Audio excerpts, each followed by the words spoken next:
샬롬, 허락되어진 하루의 삶에 놀라우신 하나님의 사랑과 부활하신 예수 그리스도의 능력과 은혜 그리고 성령의 충만하심으로 기쁨과 감사가 넘치는 하루의 삶이 되기를 기도하고 축복합니다. 함께 읽고 묵상할 말씀은 요한복음 20장 11절부터 15절 말씀입니다. 제가 읽어봅니다. 마리아는 무덤 밖에 서서 울고 있더니 울면서 구부려 무덤 안을 들여다보니 흰옷 입은 두 천사가 예수의 시체에 누웠던 곳에 하나는 머리편에 하나는 발편에 앉았더라. 천사들이 이르되 여자여 어찌하여 우느냐 이르되 사람들이 내 주님을 옮겨다가 어디 두었는지 내가 알지 못함이니이다. 이 말을 하고 뒤로 돌이켜 예수께서 서 계신 것을 보았으나 예수이신 줄은 알지 못하더라. 예수께서 이르시되 여자여 어찌하여 울며 누구를 찾느냐 하시니 마리아는 그가 동산지기인 줄 알고 이르되 주여 당신이 옮겼거든 어디 두었는지 내게 이르소서 그리하면 내가 가져가리이다. 아멘. 저는 오늘 이 말씀을 통하여서 막달라 마리아에게 있는 슬픈 사랑의 이유에 대해서 생각해 보고자 합니다. 부활하신 예수님을 만난 사람이 누구인지 생각해 보신 적 있나요? 사실 이 질문 자체가 잘못된 것입니다. 복음서를 보면 사람이 부활하신 예수님을 찾아간 것이 아니라 부활하신 예수님께서 사람을 찾아오시고 만나 주셨다는 것을 알 수 있습니다. 그렇다면 부활하신 예수님을 만난 사람들은 어떤 상태였을까요? 부활하신 예수님을 처음 만난 사람은 막달라 마리아였습니다. 즉 부활하신 예수님께서 막달라 마리아에게 처음으로 나타나시고 만나 주셨습니다. 이는 무덤 앞에서 슬피 울고 있던 막달라 마리아를 찾아오신 예수님의 모습입니다. 오늘은 부활하신 예수님께서 처음 만나주신 막달라 마리아의 모습을 함께 생각해 보고자 합니다. 그런데 막달라 마리아는 예수님에 대한 슬픈 사랑에 잠겨 있었습니다. 부활하신 예수님께서 막달라 마리아에게 특별한 은혜를 베푸신 이유는 아마도 마리아의 사랑이 다른 사람들보다 더 깊었기 때문일 것입니다. 그리스도인의 삶에서 최고의 은혜인 사랑이 막달라 마리아의 마음에 자리 잡고 있었기에 막달라 마리아는 주님을 처음 뵙는 영광을 누릴 수 있었습니다.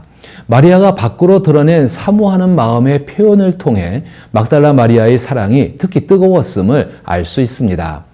막달라 마리아는 7 귀신에 들렸던 상태에서 예수님께 치유받은 인물로 알려져 있습니다. 그러나 그녀는 7 귀신 들린 만큼 단순히 악한 상태에 있던 것이 아니라 질병으로 고통받고 있었습니다. 막달라 마리아는 질병으로 힘들어하다가 예수님께서 치료해 주신 덕분에 예수님을 더욱 깊이 사랑하게 된 것입니다. 그녀의 사랑은 행동으로도 분명히 나타났습니다. 성경에서 사함을 받은 자가 더 많이 사랑한다는 말씀처럼 받은 은혜만큼 사랑이 커진다는 진리를 보여준 것입니다. 요한복음 20장 11절부터 18절은 부활하신 예수님께서 막달라 마리아를 만나시는 장면을 기록하고 있습니다. 이 만남의 의미를 제대로 이해하기 위해서는 예수님께서 부활하신 날, 즉 안식 후 첫날에 일어난 일들을 먼저 정리할 필요가 있습니다. 막달라 마리아와 다른 마리아는 무덤을 찾아서 무덤이 비어 있음을 발견했고 천사들로부터 예수님께서 말씀하신 대로 살아나셨다는 소식을 들었습니다. 막달라 마리아는 빈 무덤을 보고 큰 충격을 받았으며 더 이상 머무르지 않고 예수님이 무덤에 없다는 사실을 알리기 위해 예루살렘에 있는 요한과 베드로에게 달려갔습니다. 베드로와 요한은 함께 무덤을 확인한 뒤 자리를 떠났고 막달라 마리아는 홀로 무덤 곁에 앉아 있었습니다. 그녀는 예수님이 누우셨던 무덤 안을 들여다보았습니다. 요한복음에는 무덤 안에 두 천사가 있었다고 기록되어 있지만 막달라 마리아의 눈에는 그들이 천사로 보이지 않았던 것 같습니다. 사랑하는 사람의 무덤에서 시신이 사라졌을 때 누구나 당혹스러움과 함께 누가 왜 시신을 옮겼는지에 대한 의문을 품고 답을 찾으려고 하는 것은 당연한 것입니다. 막달라 마리아도 마찬가지였을 것입니다. 막달라 마리아는 예수님의 시신이 어떻게 되었는지 알지 못했고 동산지기가 예수님의 시신을 무례하게 다루었다고 생각했습니다. 그래서 그녀는 자신이 사랑했던 예수님의 몸이 그렇게 불경스럽게 취급되는 것에 대해 깊은 슬픔과 고통을 느꼈습니다. 그 고통 속에서 무의식 중에 무덤 안을 들여다보았고 그 절망의 순간에 하나님께서 보내신 천사를 만난 것입니다. 부활의 아침, 예수님의 무덤에 있던 천사는 같지만 사람의 마음 상태에 따라 다르게 느껴집니다. 하나님의 은혜는 변함없지만 우리의 마음 상태에 따라 그 반응은 달라지는 것과 같습니다. 예수님을 그리워하며 슬퍼하던 막달라 마리아는 다른 감정을 품을 여유가 없었기에 두려움도 없었습니다. 그래서 천사는 두려워하지 말라, 즉 무서워하지 말라는 위로의 말 대신 왜 우느냐고 물었습니다. 이 장면은 부활의 아침 예수님의 빈 무덤을 찾은 사람들의 마음 상태를 보여주고 있습니다. 또한 막달라 마리아의 예수님에 대한 사랑이 얼마나 강렬했는지 두려움이나 자신에 대한 감정조차 품을 여유가 없었음을 드러냅니다. 천사가 우는 이유를 묻자 막달라 마리아는 사람이 내 주님을 옮겨 어디에 두었는지 내가 알지 못한다고 대답합니다. 그때 뒤에서 발자국 소리가 들려 반쯤 돌아보니 거기 서 있는 이는 부활하신 예수님이셨습니다. 그러나 막달라 마리아는 눈물에 젖어 그가 누구인지 알아보지 못했습니다. 부활하신 예수님께서는 천사가 했던 어찌하여 우느냐라는 질문을 다시 하시며 누구를 찾느냐라고 물으십니다. 막달라 마리아는 눈물 어린 눈으로 뒤를 돌아보며 그가 동산지기인 줄 알고 주여 만일 당신이 옮겼거든 어디 두었는지 내게 알려주십시오. 그러면 내가 가져가겠습니다라고 말했습니다. 여기서 우리는 막달라 마리아의 깊은 사랑과 마음을 엿볼 수 있습니다. 그녀는 천사들에게 그랬던 것처럼 동산직이라고 생각되는 사람의 질문에도 직접적으로 대답합니다. 그러나 막달라 마리아는 그를 무덤을 훼손한 사람으로 의심했고 자신의 슬픔에 끼어드는 것에 대해 분노를 느꼈을 것입니다. 그녀는 자신에게 동정심을 보였던 천사들에게는 슬픔을 털어놓았지만 주님의 몸을 치워버린 장본인으로 여겼던 사람에게는 주님의 몸을 거추장스러운 짐처럼 다룬다고 생각하며 어떻게든 주님의 몸을 돌려달라고 간절히 요청한 것입니다. 하지만 막달라 마리아는 자신이 찾는 이의 이름을 밝히지 않습니다. 아마도 그녀의 마음속에 간절히 바라는 단 한 분만이 모든 사람의 마음을 차지할 수 있다고 믿었기 때문일 것입니다. 그러나 그 당시에 살아있는 이들의 입에서 죽은 이의 이름을 함부로 부르는 것은 금기시 되었고 하늘나라에 올라가신 분의 이름을 이 땅에서 말하는 것은 모욕으로 여겼던 것도 생각해 볼 수 있습니다.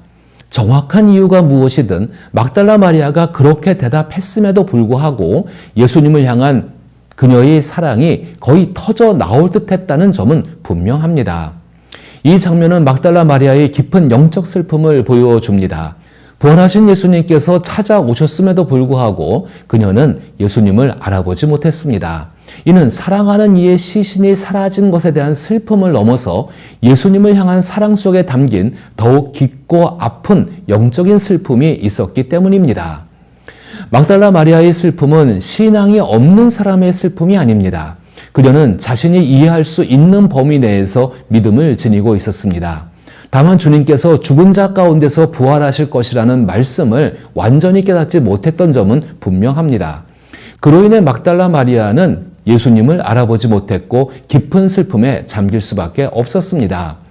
예수님을 향한 막달라 마리아의 사랑을 떠올리면서 우리 역시 막달라 마리아처럼 실수를 반복하며 영적인 슬픔에 빠질 수 있음을 깨닫게 됩니다.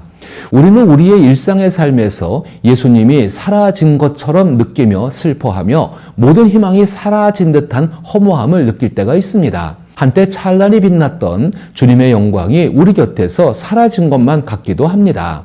십자가에 못 박히신 예수 그리스도를 바라보며 눈물 어린 눈으로 가시관과 손 옆구리에 남은 상처를 떠올릴 때도 있습니다.